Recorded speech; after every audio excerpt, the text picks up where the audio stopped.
Welcome to part 10 of the Bullwhip project. I think today is the day I'm going to finally machine the custom drive shaft. And oh yeah, happy belated Thanksgiving.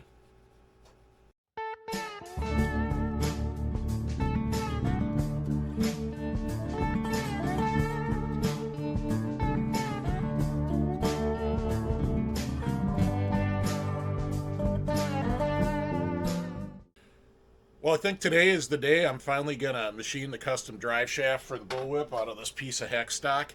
I've still got some setup work left to do on the chassis and some measuring, but then I think I can get back to the lathe and the mill and get after it. Oh yeah, and I said happy Thanksgiving because it's actually Thanksgiving today.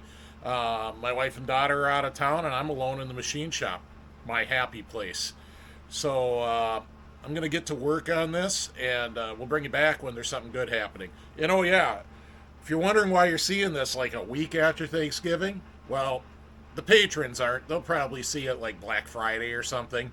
But I have a good backlog of videos out there. If you join the Patreon, you get to go watch those videos early. I upload them for the Patreon guys, well, basically as soon as they're done. Otherwise, you got to wait for the regular, semi-regular releases on YouTube.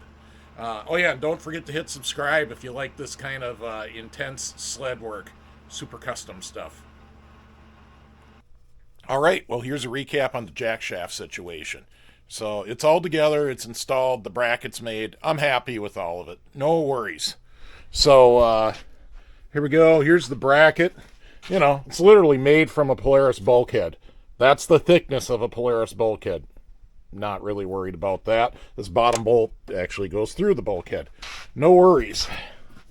So the bearing's resting in a good spot. Obviously that was the worn out spot that I welded up and machined in the previous video. I've got my rotor spaced out real good. So all my float is towards the pad. So you can see I'm up against the snap ring there. And I'm happy with that. That turns more than free enough for the moment. And then over here, I've got my gear installed. This is good. So now I can measure my gear stick out.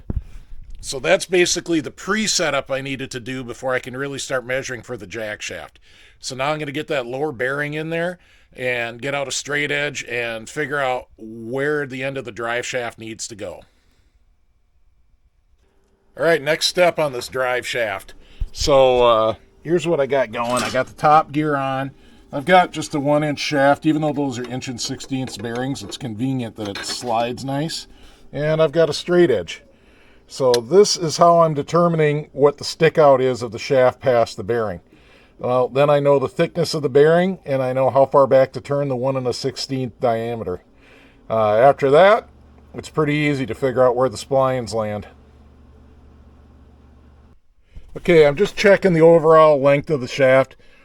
So it's 18 inches plus the stick out I measured on the other side.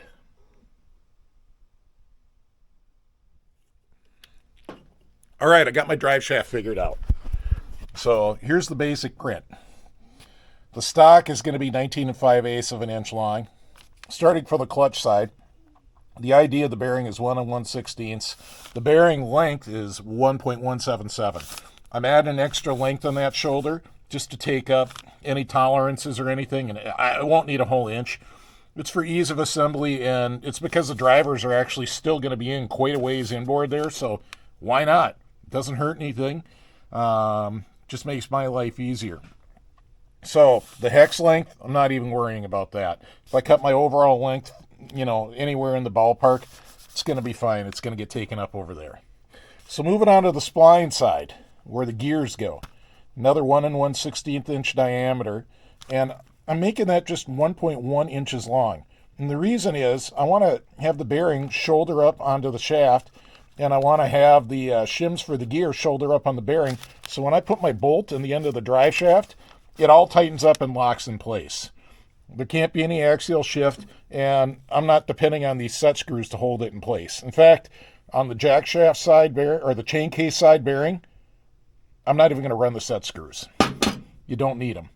So there's all that. There's some more details in here. As far as the actual spline details, well, I get out Machinery's handbook and I figure those out. It's a 15-tooth spline, Somewhere I've got some notes on what the pitch is and how to cut them. I've cut them before. It's not a bad deal.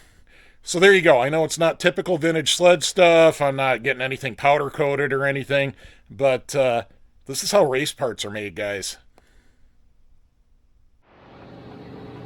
All right, hopefully you can hear me over the machine shop noise. So I've already mic'd this out, and looks like the hex stock's running 1.5 thou undersize of 1 1/16. So I'm going to turn this back to these marks, maybe a little further, and then it doesn't matter, I haven't cut the shaft to length yet. So first I'm going to get this depth cut to 1 1/16, then I'm going to come back and cut my depth to 0.984. Then I'll go to the bandsaw, cut the shaft to length, and turn the other side.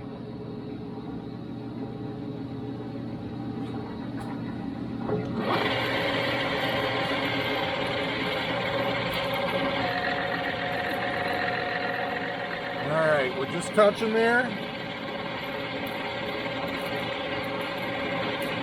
I'm going to take a pretty light cut, just try to hand feed, get the feel. Alright, not bad.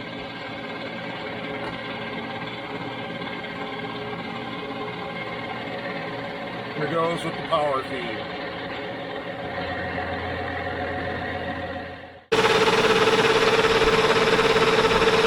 So I got my 2-inch travel indicator down here, and the carriage is slowly pushing it along as it takes its finishing cut. And I'm going to use this to back off and make a mark at the 1.1 inch mark where I want that shoulder.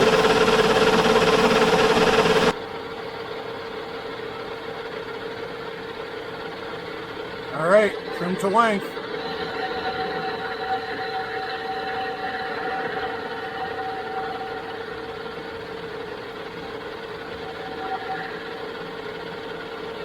Sweet, huh? Gonna deburr it.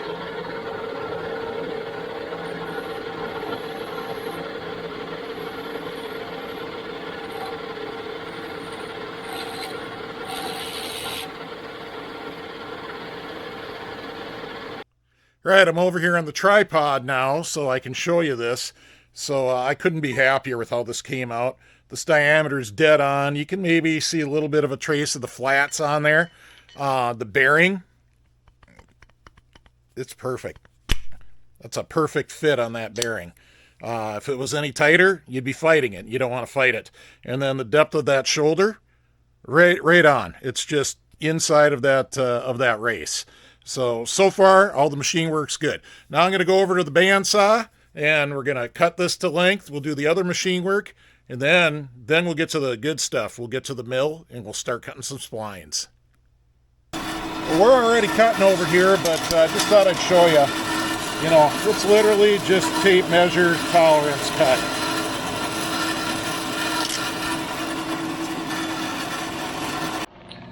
So I got something really special. I found a Polaris part number for that Speedo bushing. Yep, bushing, metal, Speedo. Well, the Bullwhip had a Speedo, so I'm going to figure out the right drill size, and we're going to put this in the shaft.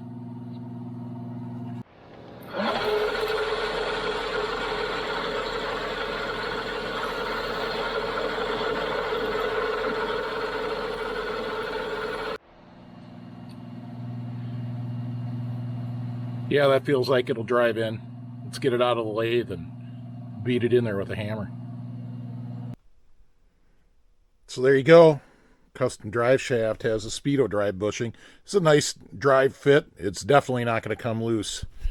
So that's the last lathe op. I guess it's time to get the mill set up. Show you how to make splines. All right, I'm back here at the mill getting things set up. And I know the first question you're going to ask, how do you space the splines out?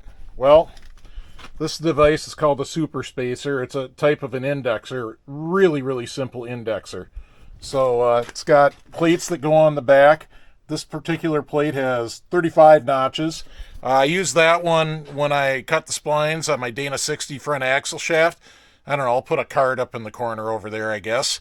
And then this is a 24 spacer, 24 tooth that came with it.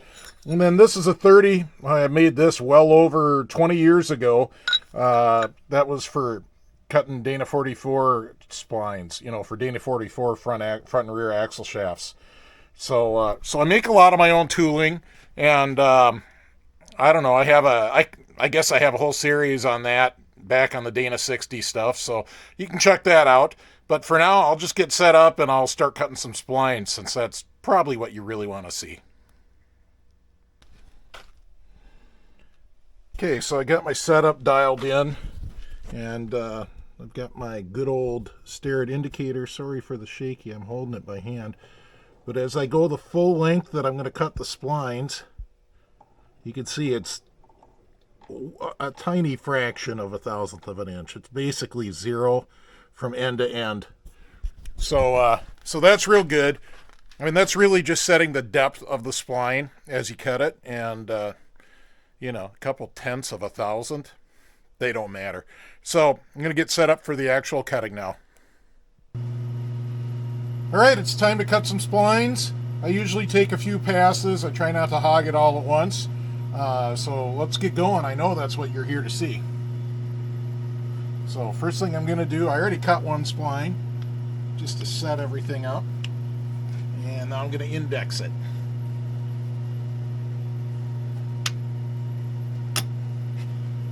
Set the brake and move in. Roughly 50 thou. Not too particular yet. This is just a roughing pass.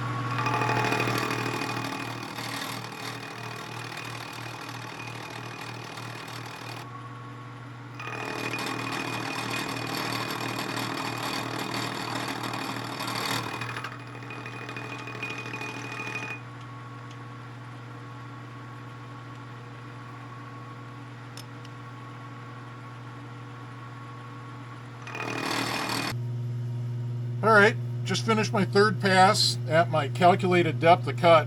Let's find out. Whoa! Perfect! Wow. Alright, I guess those notes I took years ago were really good. That is an absolute perfect fit on there. And this shaft is finished.